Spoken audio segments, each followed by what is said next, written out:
अस्सलाम वालेकुम। Welcome to another podcast of 161 की क्या बात है। आज जो हमारे साथ मेहमान है वो एक बाय प्रोफेशन एक डॉक्टर हैं, प्लास्टिक सर्जन बनने वाले हैं, लेकिन उनका जो पैशन है वो म्यूज़िक है। तो बड़ी मुश्किल से हमने उनको यहाँ पे इनवाइट किया और हम अब उन पे बात करेंगे, उनसे म्यूज़िक इंडस्ट्री के बारे में, और उनसे हम मज़े मज़े के जो है वो पुराने जो गाने हैं वो सुनेंगे, उनके कुछ ओरिजिनल म्यूज़िक है वो सुनेंगे, और हम म्यूज़िक इंडस्ट्री की जो भी फ्लॉज़ हैं या जो उनकी अच्छी चीज़ें हैं उन पे हम बात करेंगे। तो मिलते हैं आज हम अपने मेहमान से, जिनका नाम है मुश्तबा। अस्सलाम वालेकुम मुश्तबा, कैसे हैं आप? अल्लाह का शुक्र है, आप बताएं। तो मुश्तबा, कैसे आपको ये एहसास हुआ कि आप एक एमबीबीएस डॉक्टर हैं बाय प्रोफेशन, फिर आप प्लास्टिक सर्जन बनने वाले हैं और साथ साथ आप म्यूज़िक भी कर रहे हैं, तो इसके पीछे क्या साइंस है? देखिए, म्यूज़िक का जो पैशन था वो तो बिल्कुल बचपन से ही मेरे अंदर था। बहुत छोटी सी एज से, स्कूल की एज से गिटार घर पे होता था, कीबोर्ड घर पे होता था, तो वो हम बजाते थे घर में। उसको सीखने का एक शौक़ होता था हमेशा हमेशा से, कह रही इसको कैसे करना है। और वो चीज़ by the time college university तक हमेशा चलती रही, कभी ख़त्म नहीं हुई। साथ में जो मेडिकल का और डॉक्टर का था वो भी शौक़ था कि जो है वो प्लास्टिक सर्जन बनना है। और तो दोनों चीज़ें साथ साथ चलती रही, लेकिन मैं कभी भी म्यूज़िक को छोड़ना नहीं चाहता था ना। तो ये है कि अभी प्लास्टिक सर्जन भी इंशाल्लाह मैं बनने वाला हूँ एक आध साल में, और म्यूज़िक का पैशन भी साथ से तो चल रहा है। प्लास्टिक सर्जन बेसिकली आप पूरे चेहरे चेंज कर देंगे या पार्ट्स में चेंज करेंगे या सब अच्छा, कर सकते हैं? प्लास्टिक सर्जरी के अंदर दो चीज़ें आती हैं, एक एस्थेटिक सर्जरी जो आप बात करें, कॉस्मेटिक सर्जरी, और दूसरा होता है रिकन्स्ट्रक्टिव सर्जरी, जिसके अंदर ट्रॉमा, ट्यूमर, सारी चीज़ें, बर्न उसके अंदर आता है।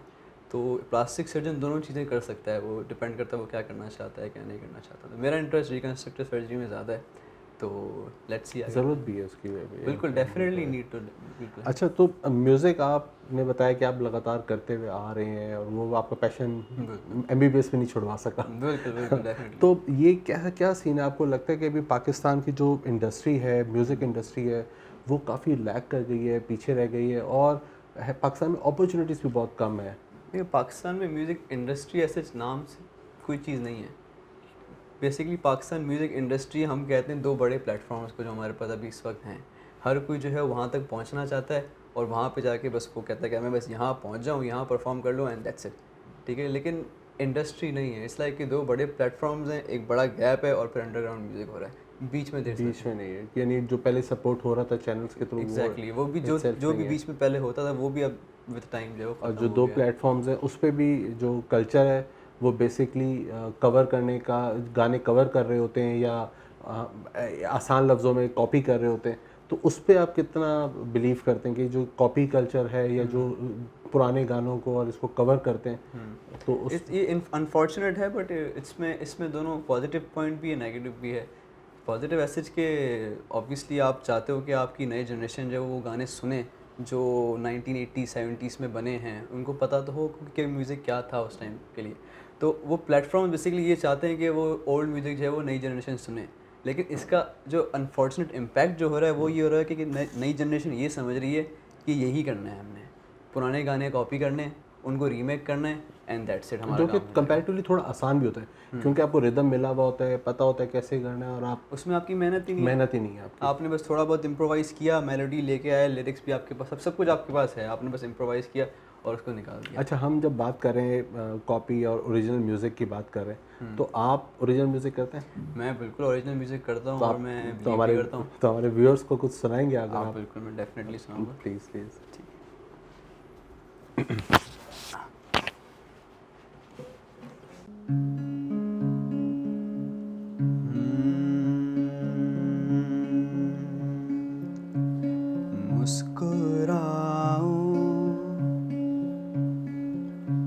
मुस्कुराऊं, खुद को हंसाऊं, मैं गिरते आंसुओं को समझाऊं, गिरता जाऊं, संभलता जाऊं, दिल के टुकड़ों को कैसे सिमटाऊं।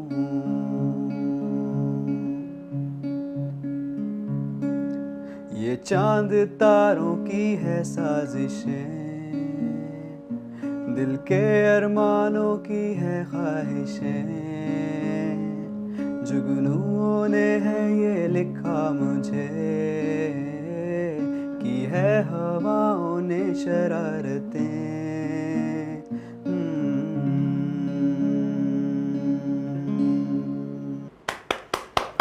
यार ज़बरदस्त, लाइक थैंक यू। मैं खो गया था इस गाने में, बहुत very very nice, very thank nice. You very much. अच्छा, मुश्तबा मुझे ये बताएं कि हमारी फिल्म इंडस्ट्री में दूसरी जगहों पे नेपोटिज्म की बारे में बात की जाती है, तो आपको लगता है कि म्यूज़िक इंडस्ट्री में भी नेपोटिज्म जो है वो है अभी? बिल्कुल, मेरे ख्याल से नेपोटिज़्म क्योंकि हर जगह है, इसलिए म्यूज़िक इंडस्ट्री में भी है।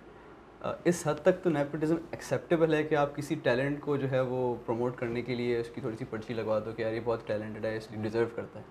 लेकिन अगर एक ही आर्टिस्ट बार-बार एक ही सीज़न में आया जा रहा है और आप देख रहे हो कि यार ये डिज़र्विंग नहीं है, इसमें वो बात नहीं है, तो फिर यहाँ पे जो है वो जो नया आर्टिस्ट है ना, वो काफ़ी जो है वो मायूस हो जाता है, कि वो अनहोपफुल हो जाता है कि यार फिर मेरे मेरे लिए तो कुछ है ही नहीं।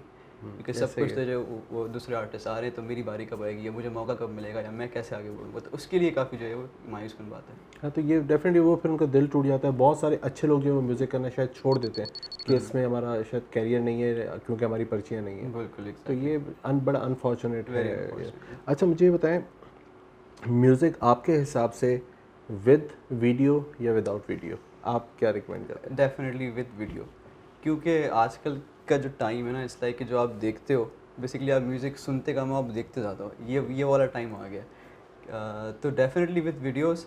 और लेकिन इसमें ये है कि अगर आपके ऑडियो में इतना दम है ना, तो आपकी म्यूज़िक वीडियो चाहे अच्छी ना भी हो ना, तो इट्स लाइक कि आपका आपका गाना हिट हो जाएगा, लोग फिर सुनेंगे उसको। अच्छा, अब रीच भी बहुत आसान होगी ना, अगर आपका अच्छा गाना है, आपके इतने प्लेटफॉर्म्स हैं कि आप उधर तक पहुंचा सकते हैं लोगों के पास। एग्जैक्टली। लेकिन जो आजकल हमारी वीडियोस बन रही हैं वो बहुत एक्सपेंसिव भी तो बन रही हैं, उनके बजट इतने ज़्यादा होते हैं कि एक आम आदमी, क्योंकि म्यूजिशियन तो देखें वो ये नहीं देखता कि जी पैसा है या मैं गरीब हूँ, म्यूजिशियन म्यूजिशियन होता है, ठीक है, टैलेंट एक टैलेंट होता है। तो उनके लिए बहुत मुश्किल नहीं हो जाता? तो उनको क्या एडवाइस करते हैं जो अगर फॉर एग्जांपल वीडियो अफोर्ड नहीं कर सकते, तो वो किस तरह इसमें स्ट्रीमलाइन में आए? बिल्कुल। वैसे देखें, आइडियली तो ये होना चाहिए कि एक इंडस्ट्री होती जो इन आर्टिस्ट को सपोर्ट करती, उनको म्यूज़िक वीडियो आगे बना के देती। अनफॉर्चुनेटली ऐसा नहीं है, लेकिन न्यू आर्टिस्ट के लिए ये है कि वो, मैं खुद एक न्यू आर्टिस्ट हूँ, तो ज़रूरी नहीं है कि आप म्यूज़िक वीडियोज़ एक्सपेंसिव बनाएं, आपको बड़ी एक्ट्रेस चाहिए, एक्ट्रेस चाहिए। आप बिल्कुल सिंपल वीडियो बनाएं, अपने ऑडियो पे फोकस ज़्यादा करें, अपने काम पे फोकस, जो आपका काम है उस पे ज़्यादा फोकस करें। ऑडियो अच्छी बनाएं और म्यूज़िक वीडियो आप चाहें नॉर्मल भी बना सकते हैं। अगर आपके ऑडियो में इतनी दम होगी, लोग उस वीडियो को भी देखेंगे। और मेरे ख्याल से अगर आप, बहुत सारी मैंने ऐसी भी वीडियोस देख रहे हैं जिसमें सिर्फ लिरिक्स लिखे हुए आ रहे हैं और वो बिल्कुल। स्क्रॉल हो रहे हैं, लोग बिल्कुल। उसको भी देख लेते हैं। एग्जैक्टली। अच्छा। अच्छा, मुझे बताएं, म्यूज़िक का जो गोल्डन एरा है वो ख़त्म हो गया है, या आपके हिसाब से म्यूज़िक गोल्डन एरा कौन सा था मेरे प्रॉपर? हिसाब से जो 80s 90s का टाइम था, जिसमें वाइटल साइंस था, जुनून थे, उसके बाद स्ट्रिंग्स आया और बहुत है बहुत इससे, सारे बैंड्स आए इस तरह से, नाज़िया जुपिटर्स हसन वाला है, टाइम नाज़िया था। हसन का एक टाइम तो था। वो बहुत अच्छा टाइम था, और वो ऐसा टाइम था जब लोग सीखना चाहते थे म्यूज़िक को ना, उस वक्त ग्रोथ थी म्यूज़िक की, लोग सीखते भी थे उसको, और फिर अगर नहीं भी सीखते थे, उनके ऊपर जब तनकीद होती थी तो वो सीखते लाजमी थे। आजकल का जो टाइम है, लोग सीखने की तरफ नहीं चाहते, वो बस चाहते हैं कि यार हम किसी तरह से फेमस हो जाएं, या हमारा काम बस फेमस हो जाए, मतलब मशहूर हो जाएं। सीखना नहीं चाह रहे लोग, बहुत अनफॉर्चुनेट तो है। यानी वो मेरे ख्याल से वो ऐसा म्यूज़िक था जो आज भी हमारी नेबरिंग कंट्रीज़ 19, मेरे ख्याल से 80s, लेट 80s के गाने थे नाज़िया हसन के, जो अब 2020 में भी लोग यूज़ कर आप रहे हैं। जुनैद जमशेद के गाने देख लें, वो आज तक लोग आज तक उनका जो है वो गाने वो सुनते भूले हैं। नहीं है। बिल्कुल, एक उनका एक एग्जैक्टली। वो इतना था। तो जो हमारे बहुत सारे ऐसे लेजेंड्स भी तो है ना जो हमें बहुत जल्दी छोड़ के चले गए, जुनैद जमशेद थे, नाज़िया हसन अगर आपने थी। जुनैद जमशेद की बात की है, तो फिर मैं, अगर आप इजाज़त दें तो मैं उनका हाँ, कुछ प्लीज़ सुनाऊँ। प्लीज़ प्लीज़, आप ठीक। कौन सा प्ले करेंगे? मैं मैं उनका, अपना फेवरेट बताऊँ, जी, मेरा फेवरेट एतबार है उनका।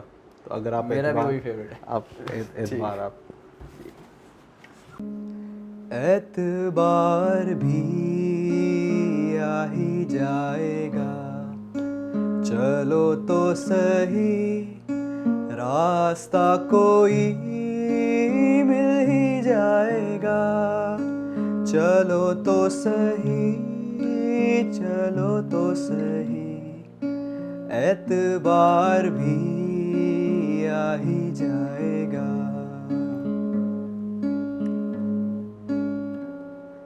धूप में खड़ा जल रहा हूँ मैं, साया दो मुझे, ये मेरा जुनून, ये मेरी जलन है, मेरी सजा, मेरी ये थकन कह रही है क्या, सुनो तो सही, सुनो तो सही, प्यार यार भी हो ही जाएगा। चलो तो सही, रास्ता कोई मिल ही जाएगा। चलो तो सही, चलो तो सही, एतबार भी आ ही जाएगा, आ ही जाएगा।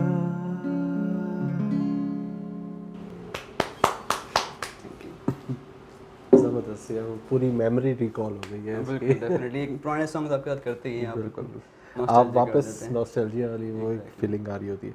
अच्छा, ये जब नॉस्टैल्जिया की बात करें तो म्यूज़िक आपके माइंड पे कितना इम्पैक्ट करता है, कितना इम्पैक्ट आता है? यानी एक मिथ है कि जी अगर आप सैड हैं तो आपको सैड सॉन्ग्स पसंद होंगे, अगर आप ज़्यादा हाइपर हैं तो आपको फास्ट नंबर्स पसंद होंगे, तो ये कितना बिल्कुल। सच है ये? डेफिनेटली म्यूज़िक आपके मूड को इन्हेंस भी कर सकता है और चेंज भी कर सकता है।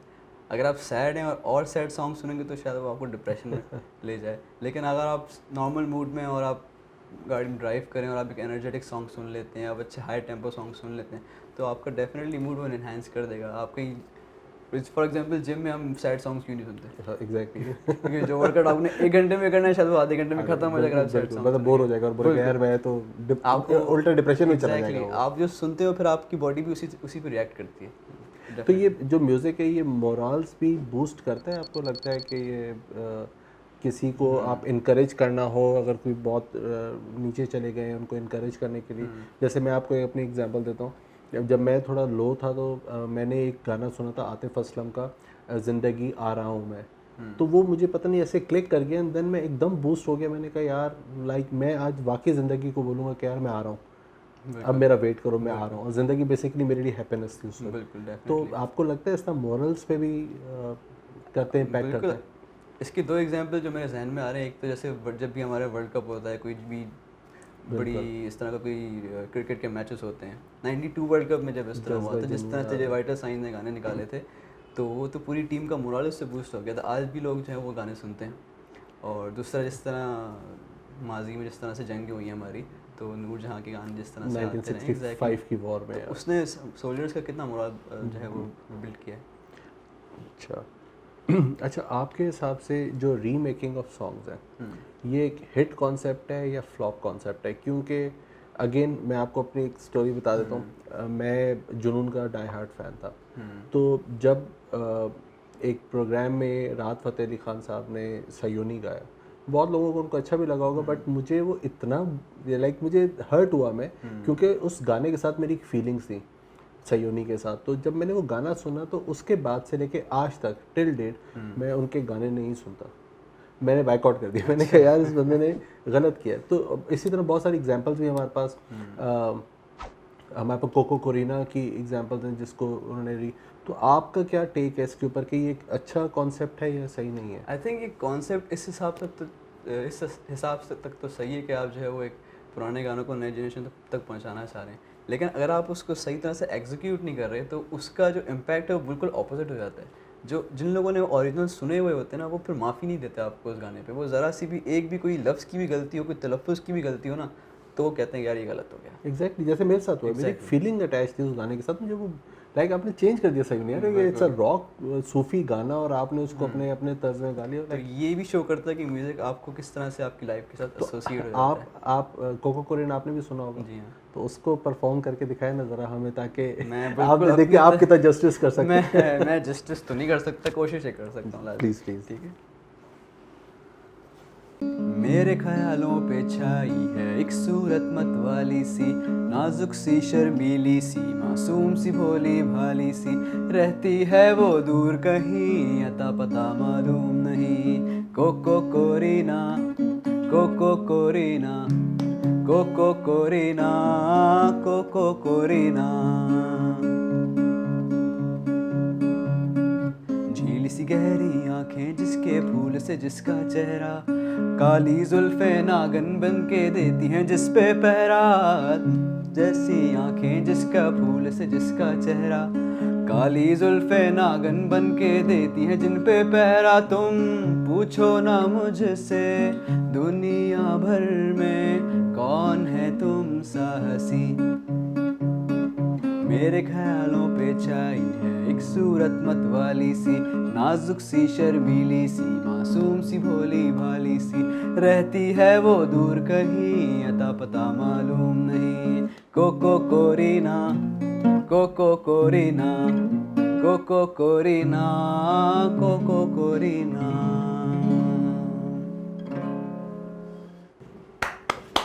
Thank you Mustafa, thank you very much. अच्छा, coming back to the questions, copyright issues जो है वो आपके हिसाब से कितने इम्पोर्टेंट हैं? हमारे जो सिंगर्स हैं, जो हमारे म्यूजिशियंस हैं, उनको नॉलेज कितनी है कॉपीराइट्स की? और जैसे रॉयल्टी होती है बहुत सारे म्यूज़िक को जो आप बग़ैर मर्ज़ी के आप यूज़ कर लेते हैं किसी भी अपने वीडियोस में, तो उसके हिसाब से आपको लगता है कि इनको अवेयरनेस है इतनी? आई थिंक अवेयरनेस बढ़ रही है, इतनी है नहीं। हम यही देख रहे हैं अपनी भी आजकल में कि आर्टिस्ट अपने गाने निकालते हैं, उस पर महीनों मेहनत करते हैं और कोई भी जो है वो ब्रांड उसको अपने ऐड में जो है वो बगैर पूछे उनसे, बगैर रॉयल्टी दिए, बगैर क्रेडिट दिए, वो अपना जो है वो कमर्शियल्स में उसको डाल लेता है। तो आर्टिस्ट के लिए काफ़ी जो है वो अनफॉर्चुनेट भी है, डिसहार्टनिंग भी, एग्जैक्टली कि वो यही सोचता रह जाता है कि यार मैंने इतना काम किया, मैंने इतनी मेहनत की, सुबह सुबह शाम रात में जो एक करके गाना बनाया और जो है वो एट द एंड क्या हुआ उसके साथ। तो आई थिंक आर्टिस्ट बिल्कुल डिज़र्व करते हैं कि उनको इस चीज़ की रॉयल्टी मिले, क्रेडिट मिले। और अगर आप यूज़ करें तो उनको पे करें ताकि वो भी और अच्छा म्यूज़िक प्रोड्यूस करते रहें। और अच्छा, इसमें कोई लॉज हैं, आपको कुछ अंदाज़ा है कि आप सू कर सकते हैं? हमारे कोर्ट्स में ऐसा है? जितनी मेरी नॉलेज है इस पे लॉज बिल्कुल हैं, क्योंकि अवेयरनेस नहीं है इतनी, तो लोग जो है वो उनको पता ही नहीं फ़ायदा है। उठा रहे हैं इसका। Exactly.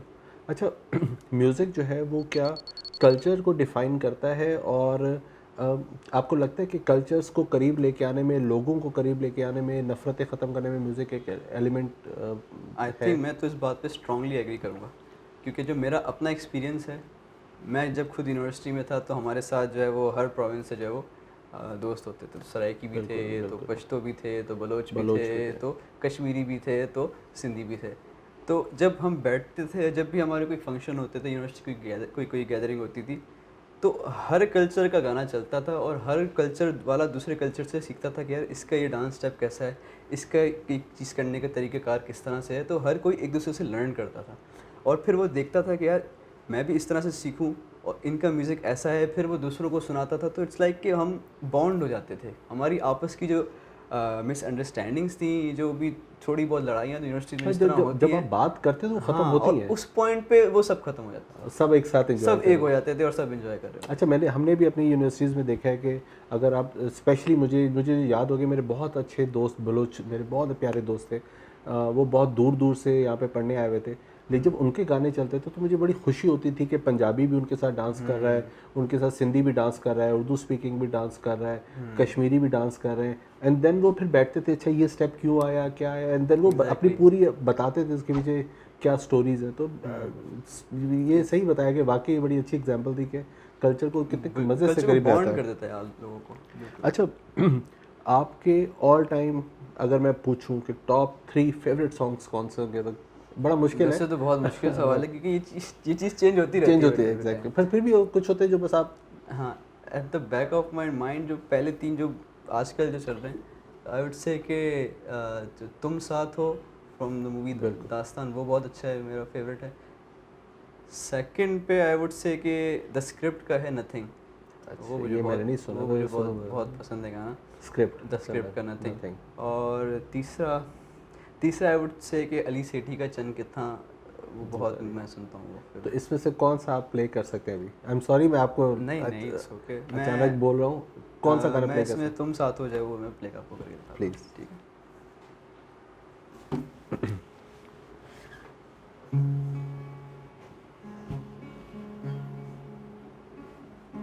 शुरू कैसे होता था यार? सही याद आ गया। पल भर ठहर जाओ, दिल ये संभल जाए, कैसे तुम्हें रोका करूं,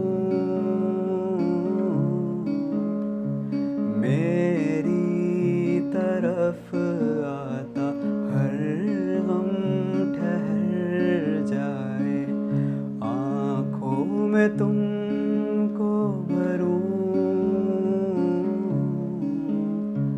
बिन बोले बातें तुमसे करूं, अगर तुम साथ हो, अगर तुम साथ हो, बहती रहती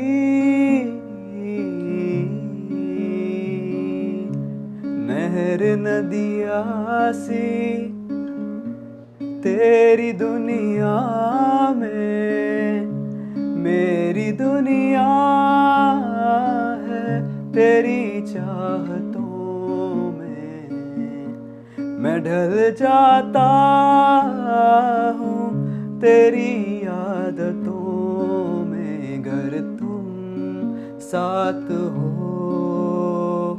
तेरी नजरों में है तेरे सपने, तेरे सपनों में है नाराजी, मुझे लगता है कि बातें दिल की होती लफ्जों की धोखेबाजी, तुम साथ हो या ना हो क्या फर्क है, बेदर्द थी जिंदगी बेदर्द है, अगर तुम साथ हो,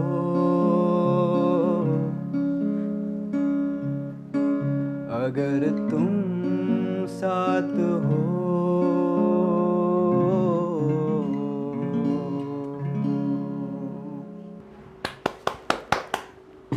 थैंक यू। अच्छा मुश्तबा, लाइक ये बहुत मुश्किल होता है मुझे इस सीन से बाहर आना और आई एम श्योर कि जब ये गाना सुनेंगे या हमारे व्यूअर्स भी सुनेंगे तो वो भी बोलेंगे यार क्यों सवाल पूछ रहे हो, गाना चलने दो। अच्छा मुश्तबा ये बताएं, कभी कॉन्सर्ट वगैरह आपने अटेंड किया है या आपने कभी परफॉर्म किया कॉन्सर्ट्स में? अनफॉर्चुनेटली ऐसा मौका तो नहीं मिला है, लेकिन लेट्स सी, होपफुल अटेंड तो मैंने बहुत वैसे किए। मैंने ये एक बड़ी एक हमें जब मैंने इसके बारे में रिसर्च की थी और अपने हमारे व्यूअर्स से हमने पूछा भी था तो हमें बहुत ज़्यादा ये भी आया था कि स्टूडेंट्स, यूनिवर्सिटी के स्टूडेंट्स ने एक चीज़ बोली थी कि जो आजकल के म्यूजिशियंस हैं ये बहुत ज़्यादा चार्ज कर रहे हैं कॉन्सर्ट्स के लिए, तो ये सही है? आई थिंक जो हमारे मुल्क के हालात हैं, कॉन्सर्ट्स तो एक तो पहली बात हो ही नहीं रहे, तो जो आर्टिस्ट का जो ब्रेड एंड बटर है, जो मेन जहाँ से उसकी अर्निंग है वो उसके कॉन्सर्ट्स ही हैं, तो अगर वो ज़्यादा चार्ज कर भी रहे हैं तो बेसिकली उसके पीछे उनकी मेहनत है, एक सालों की उनकी मेहनत है, उनकी ख्वारियाँ हैं, उनकी खुद की इन्वेस्टमेंट है, पैसे उन्होंने भी तो लगाएं, तो अगर वो चार्ज करें तो उसके पीछे रीज़न डेफिनेटली है। यूनिवर्सिटी स्टूडेंट्स को ये होता है कि ऑब्वियसली यूनिवर्सिटी स्टूडेंट जो है वो बजट बाउंड होते हैं, उनके पास इतना पैसे जमा कर बजट रहे नहीं होते हैं। होता, तो ऑब्वियसली उनके अंदर ये फीलिंग होती है कि वो एक बड़े आर्टिस्ट को कैसे बुलाएं। आई थिंक आर्टिस्ट की भी जिम्मेदारी बनती है कि फिर वो देखें कि अगर यूनिवर्सिटी के स्टूडेंट्स हैं और वो इतने अफोर्डिंग नहीं है तो थोड़ा सा वो भी कर लें उनके अच्छा लिए। ये भी आपने जो पॉइंट किया बिल्कुल सही पॉइंट रेज किया कि पहले अगर देखा जाए आज से 10 साल पहले ही हम चले जाएं तो बहुत कॉन्सर्ट्स होते थे। लाइक मुझे एक याद है कि नूरी ने शायद एक महीने में 48 कॉन्सर्ट्स किए थे। लाइक अगर वो अगर 4 लाख भी कर रहे हैं तो 2 करोड़ रुपए कमा लिए उसने, तो फिर डेफिनेटली वो उनके रेट्स कम हो जाने चाहिए होते होंगे कि जी हम जा रहे हैं इधर भी जा रहे हैं इधर भी जा रहे हैं, बट अब आप महीने में एक कॉन्सर्ट कर रहे हैं, डेफिनेटली उनकी पास ब्रेड एंड बटर यही है। सही कह रहे हैं आप तो। अच्छा आपको क्या लगता है, आप जब म्यूज़िक सुनते हैं तो आई एम श्योर आप अच्छे लिसनर भी हैं, तो आपको क्या लगता है कि हमारे जो नेशनल म्यूज़िक है जो हमारे हमारे चल रहा है पाकिस्तान में और इंटरनेशनल म्यूज़िक, तो उसमें क्या फ़र्क है दोनों में क्वालिटी वाइज? हमारा नेशनल म्यूज़िक क्वालिटी वाइज तो बहुत अच्छा है, ऐसा ऐसा हमारे पास टैलेंट विद टाइम निकल के आता है कि आप कहते हो कि यार ये कहाँ छुपा हुआ था। और जिस तरह से हमारे प्लेटफॉर्म जिस तरह से काम कर रहे हैं इंटरनेशनली, अपने पाकिस्तान की म्यूज़िक उन्होंने स्प्रेड किया हुआ है, तो इट्स डेफिनेटली बहुत अप्रिशिएबल भी है। और आई वुड से कि नेशनल म्यूज़िक तो बहुत अच्छा है, अगर उसको और अच्छा हो सकता है अगर उसको प्रॉपर जो है वो ग्रूम किया जाए। अच्छी बड़ी कंपनीज सामने, क्योंकि हमने क्यों एक दो प्लेटफॉर्म्स को बाउंड कर दिया है कि जी भाई यहाँ पे आप परफॉर्म कर रहे हैं, उधर एक आपने आइडियल सिचुएशन दे दी है। वेयर अगर बहुत सारी ऐसी कंपनीज हैं जो कि आराम से इस इंडस्ट्री को सपोर्ट कर सकती हैं कि कोई अच्छा म्यूजिशियन है तो आप उसको अपॉर्चुनिटी दें, उस पर इन्वेस्ट करें, देन आप उसको। बिल्कुल, आई वुड एग्री विद। हाँ तो ये बहुत ज़रूरी है मेरे ख्याल से, ये चीज़ें ख़त्म होती है। और दूसरा एक मैंने पॉइंट यहाँ पे देखा है कि हमारे पाकिस्तान में इतना ज़्यादा सपोर्ट भी नहीं किया जाता। लाइक एक स्टार है वो यहाँ पे है, उसकी एक वैल्यू इतनी ज़्यादा नहीं होती है, लोग उसको फॉलो नहीं करते, बट वेयर वो कहीं दूसरे मुल्क में चला जाए तो वहाँ पे उसको एक लेवल पे पहुँचा देते हैं, और देन वो जब वापस आता है तो उसकी एक किस्म की थोड़ी कनेक्टिविटी लोगों से ख़त्म हो जाती है कि यार मैं तुम्हारे पास था, तुम लोगों ने मुझे इतनी रिस्पेक्ट नहीं दिया, मैं दूसरी जगह पे गया, अब स्टार बन गया हूँ, तो अब तुम लोग मुझे आके करो, तो ये भी हाँ बिल्कुल ऐसा है। आई वुड से कि आर्टिस्ट या म्यूजिशियन जो है वो उसको कभी भी बॉर्डर से बाउंड होना भी नहीं चाहिए। अगर उसका म्यूज़िक पाकिस्तान से बन रहा है तो उसको कोई इशू नहीं है अगर कोई दूसरी कंट्री उसको सपोर्ट कर रही है, क्योंकि म्यूज़िक बॉर्डर्स नहीं देखता, वो बस म्यूज़िक म्यूज़िक होता है, वो सबके लिए एक जैसा ही है। तो हमारे लोगों को भी ये बात समझनी चाहिए कि आपके पास वो सेटअप नहीं है कि आप म्यूजिशियन को वहाँ तक पहुँचाएँ। तो म्यूजिशियन भी ऑब्वियसली वो जो अपनी एक मेहनत करता है, एक पॉइंट पे आके वो भी सोचता है कि यार अब मैं इससे आगे बढ़ूँ तो कैसे बढ़ूँ। तो वो भी आई थिंक डिज़र्व करता है कि वो पूरी दुनिया में जाना जाए। हमारे मुल्क लोगों को भी सपोर्ट करना चाहिए, एग्जैक्टली, डेफिनेटली। कॉन्सर्ट्स में टिकट्स खरीद के जाएं। ये भी आपने देखा ना, ये भी एक छोटी सी एक चीज़ है कि नॉर्मली आप बोलते हैं यार मुफ्त के टिकट दे दो, मैं बड़े ओहदे पे हूँ तो मुझे दे दो, मेरी फैमिली को दे दो, तो ये भी जो है ना, आप जिस तरीके से उनको सपोर्ट कर सकें तो करना चाहिए आपको। अब जैसे यानी आपने जैसे बाउंड्रीज़ की बात की, मेरे ख्याल से तो इसकी किसी की भी किस्म की बाउंड्रीज़ नहीं है। मैं एक कॉन्सर्ट में गया अब्दा परवीन के, उनके मेजॉरिटी गाने मुझे समझ ही नहीं आ रहे थे, बट वो जब परफॉर्म करती हैं तो आप उस शहर से बाहर ही नहीं आ सकते। लाइक आप लिटरली झूमने लग जाते हैं, आपको समझ में कुछ नहीं आ रहा था, बट म्यूज़िक तो कोई भी म्यूज़िक अगर वो आपको टच कर जाता है तो लैंग्वेज नहीं डिपेंड करती उसमें कोई भी। अच्छा, इन सारे सीन्स में अंडरग्राउंड म्यूज़िक अभी पाकिस्तान में किस लेवल पे हो रहा है, नहीं हो रहा, और क्या उसका क्या सीन है अभी? आई थिंक अंडरग्राउंड म्यूज़िक अच्छा हो रहा है, लेकिन बस उसको एक स्टेप मिलना चाहिए। ऐसे भी बीच में एक battle of the band start हुआ था, तो उससे अंडरग्राउंड म्यूजिशियन को काफ़ी जो है वो एक प्लेटफॉर्म मिला वहाँ परफॉर्म करने के लिए। तो ये एक अच्छा प्लेटफॉर्म है जो अंडरग्राउंड म्यूजिशियन जो है वो उसको अवेल कर सकते हैं। बाकी अंडरग्राउंड म्यूज़िक जो है वो बहुत अच्छा हो रहा है, उसको एक्सप्लोर करने की पाकिस्तान में बहुत नीड है। अभी बाहर के मुल्कों में बहुत सारे ऐसे क्लब्स हैं, बहुत सारी ऐसी जगह जहाँ पे लोग आके परफॉर्म करते हैं। देखें, ये तो एक ऐसी चीज़ है, एक जगह पे आपका क्लिक हो गया कोई गाना एंड देन आप सुपरस्टार बन सकते हैं। ये कि फिर आपको और मेहनत करनी पड़ती है उसको रिटेन करने के लिए। बट आपको लगता है कि पाकिस्तान में कहीं इस तरह के सीन होने चाहिए, कैफ़ेज़ होने चाहिए जहाँ पे अंडरग्राउंड म्यूजिशियंस हैं वो आके परफॉर्म करें? मुझे जितना याद है पिछले 2-3 साल तक तो कराची के हद तक तो हो रहे थे बिल्कुल। लेकिन ये इस साल में हम देखते हैं कि वेरियस रीजंस की वजह से चीज़ें बंद भी हो रही हैं और कम हो गया, डेफिनेटली कम हो गया। अच्छा, एक बड़ा इम्पोर्टेंट सवाल है कि जो बैंड्स हमारे पास हैं उनका लाइफ टाइम जो स्पैन है, उनका लाइफ टाइम स्पैन है वो बहुत कम होता जा रहा है। और एक बैंड बनता है और उसके बाद वो एक सोलो स्टार निकल जाता है उसमें से, एंड देन वो टूट के, तो उसकी एक लाइफ क्यों छोटी होती जा रही है? उसकी वजह क्या हो सकती है? आई थिंक ये बड़ा बहुत अच्छा सवाल है, और उस पर तो क्योंकि बैंड टूटने की बात आती है तो आपको फ़ौरन से 4-5 पाकिस्तान के फेमस बैंड तो फ़ौरन से याद आ जाते हैं। वाइट जुनून आपको याद आता है, आपको जो है आवाज़ याद आता है, आपको फिर जो है वो जल्द बैंड याद आता है, वो बार मैं बहुत दुखी हुआ था लिटरली, मुझे बहुत अफसोस हुआ था जब जुनून टूटा था, और मैं आज तक दुआएं मांगता हूँ कि अल्लाह करे वो वापस आए और परफॉर्म करें। आई थिंक आर्टिस्ट की आपस की जो अंडरस्टैंडिंग है वो इसमें बहुत मैटर करती है। अंडरस्टैंडिंग एट हर लेवल पे, वो चाहे फिर वो कॉस्ट की बात हो, पैसों की बात हो, परफॉर्मेंस की बात हो, फेस टाइम की बात हो, किस चीज़ की बात हो, इसमें अंडरस्टैंडिंग आर्टिस्ट की आपस में इंपॉर्टेंट है। जहाँ पे किसी आर्टिस्ट को फील होता है कि यार उसके साथ नाइंसाफ़ी हो रही है, फिर उसके अंदर ये फीलिंग आती है कि यार इससे अच्छा है कि मैं अलग ही हो जाऊँ। तो I think it's unfortunate, but हमारे पास देन अगेन स्ट्रिंग्स की एग्जांपल है कि जो उनके लिए तो मैं 30 ईयर्स हो गए वो एक साथ। Thank you strings thank you strings, thank कि यू। आप अभी तक साथ हो और हमें अच्छा म्यूज़िक दे रहे हैं। Exactly. अच्छा, ये तो जो है ना, हमें ये रियलाइज़ करना चाहिए कि जो परफॉर्म कर रहा है, जो वोकलिस्ट है, वो बेसिकली ऐसा लगता है कि वो लीड कर रहा है, ठीक है, तो उस पर ज़्यादा लाइमलाइट होती है, लोग आवाज़ उसी की सुन रहे होते हैं।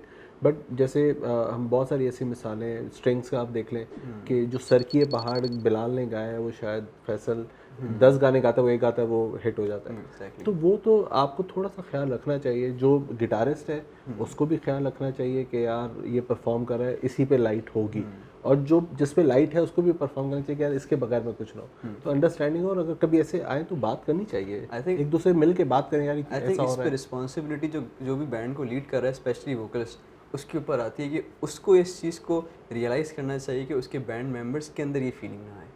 उसको ये चीज़ देखना चाहिए कि अगर यार मैं आ रहा हूँ तो दूसरे भी उतना ही आएँ, उससे कम नहीं आएँ। तब जाके बैंड के अंदर वो अंडरस्टैंडिंग डेवलप होगी और फिर बैंड जो है वो अच्छा, मैं इसीलिए जुनून की, जब मैं बार बार इसी जुनून की बात कर रहा हूँ कि जुनून में कभी भी कोई जो है वो इतना लीड नहीं लेके गया। यानी अली अज़मत, आप कोई भी गाना सुन रहे हैं, अली अज़मत परफॉर्म कर रहे हैं तो बीच में एक स्पैन आता था 15 सेकंड का, 20 सेकंड का, 30 सेकंड का, जिसमें सिर्फ सलमान की गिटारिंग होती थी। यानी उन्होंने जस्टिस किया कि जो गिटारिस्ट है वो भी उतना ही इम्पोर्टेंट है जितना अली है। तो मेरे ख्याल से अगर ये एक दूसरे को स्पेस दें और रियलाइज़ करें कि यार बैंड सब दोनों साथ हैं, बट यस आपने अगेन अच्छी बात की, जो वोकलिस्ट है, जो लीड कर रहा है, जो वोकलिस्ट या गिटार जो भी मशहूर हो जाए उस बैंड में, उसकी पे रिस्पॉन्सिबिलिटी ज़्यादा आती है कि वो पूरे बैंड को लेके चले। अच्छा, आपके हिसाब से सोशल मीडिया कितना इम्पैक्ट किया है इस इंडस्ट्री के लिए और कितना हेल्पफुल रही है वो सोशल मीडिया आर्टिस्ट के लिए तो बहुत ही गेम चेंजर की तरह साबित हुआ है कि पहले आपको वर्क करना पड़ता था कि यार मैं किसी तरह से टेलीविज़न के अंदर जाऊँ, चैनल्स के अंदर जाऊँ, आपको सीढ़ियाँ भेजनी पड़ती थी, आपको बहुत ख्वारियाँ करनी पड़ती थी कि किसी तरह चैनल मेरा गाना चला दे, ठीक है, वो एक बार नहीं बार बार चलाया ताकि ऑडियंस तक पहुँचे। अब सोशल मीडिया पे तो हर किसी के पास अपना प्लेटफॉर्म है, वो जो बनाता है वो रिलीज़ कर दे, चल गया तो बहुत मशहूर हो जाएगा, नहीं चला तो फिर वो कोई इसको फिर याद नहीं रखेगा। लेकिन सोशल मीडिया रीच, बिल्कुल, जितना ही रीच सोशल मीडिया आज की एज में जितना बड़ा हो गया है ना, आई थिंक आर्टिस्ट को इसका बिल्कुल फ़ायदा उठाना चाहिए और सोशल मीडिया को तो डेफिनेटली इनको पूरा इस्तेमाल करना चाहिए, पूरा यूज़ करना चाहिए अपने आर्ट को फैलाने के लिए।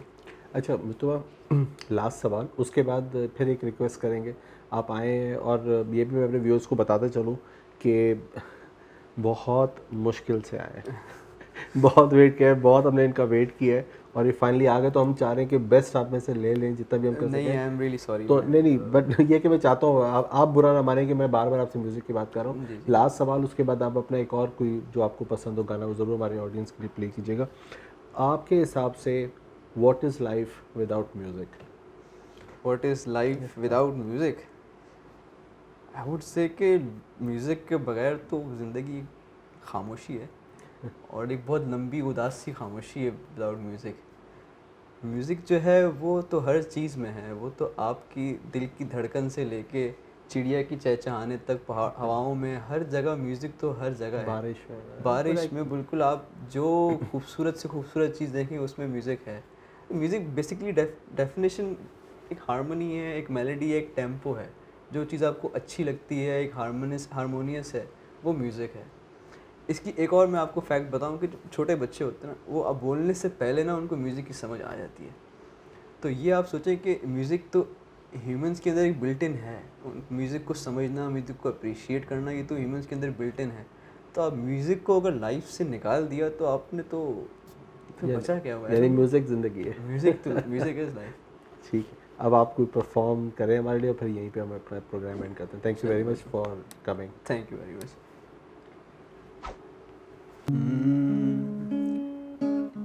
कहना था जो कुछ भी तुझसे, भूल ये हुई है मुझसे, थोड़ा सा कुछ दिल में रह गया, कागज़ की नाव पे लिखा आधा पौना जो था सच्चा, लफ्ज़ों के दरिया में बह गया। लाओ हाथ जल्दी से एक वादा तो कर ले, इधर देखो कहो तुम जी ले या मर ले। सजनी मैं तेरे गुन गावा, तू है मेरी ठंडी छावा, मेरा जादू यही। सजनी मैं तेरे गुन गावा, तू है मेरी ठंडी छावा, मेरा जादू यही।